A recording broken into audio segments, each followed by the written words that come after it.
तो ठीक ठाक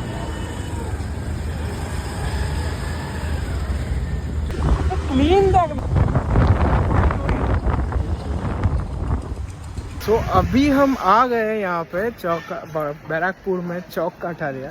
तो अभी मैं और मेरा दोस्त है, मेरी बहन का डिलीवरी देने, लेकिन कस्टमर साला आ ही नहीं रहा है। क्या है, फोन भी नहीं तो उठा रहा है। ऐसे चलता है। सूरज कुछ बताइए आप। এরকম করলে কি করে হবে বলো? হ্যাঁ আমাদের তো ঘর দেখতে হবে, হ্যাঁ আমাদের তো পেট আছে।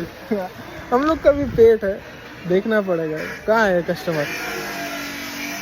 सो गाइस ड्रेस कंप्लीट हो गया, डिलीवरी हमारा हमारा हमारा नहीं हमारा। ये बंदा बहुत बिजी है। कैसा लगा एक्सपीरियंस? ऐसा लग रहा है जैसे मेसी को टीम को डिलीवरी देने आया है।